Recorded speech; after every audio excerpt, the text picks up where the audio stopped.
Anggun Sanjaya alias AN, 20 tahun, begal istri polisi di kota Lubuk Linggau, Sumatera Selatan ditembak polisi.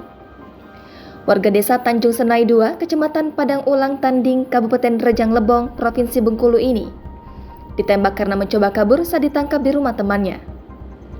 Residivis kasus pencurian sepeda motor ini ditangkap tim gabungan Macan Polres Lubuk Linggau, Unit Reskrim Polsek Lubuk Linggau Utara dan Polsek Lubuk Linggau Timur pada Kamis 29 September kemarin, sekitar pukul 15.30 waktu Indonesia Barat. Kapolres Lubuk Linggau AKBP Haris Sandi melalui Kasat Reskrim AKP Robi Sugara mengungkapkan tersangka Anggun melakukan aksi jambret pada Senin 29 Agustus lalu.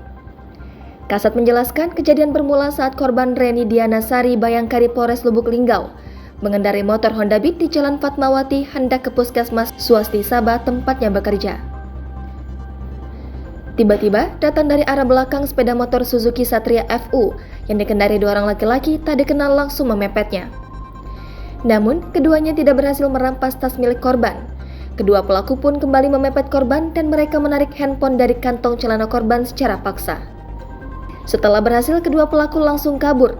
Sementara, korban ketakutan dan syok melaporkan kejadian itu ke Polsek Lubuk Linggau Timur. Kemudian, setelah mendapat laporan, anggota polisi langsung melakukan penyelidikan, diketahui pelakunya adalah Anggun.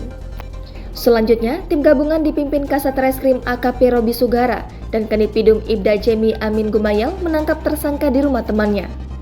Namun, ketika dilakukan pengembangan di beberapa lokasi, tersangka Anggun malah mencoba kabur dan berusaha melarikan diri serta melawan petugas.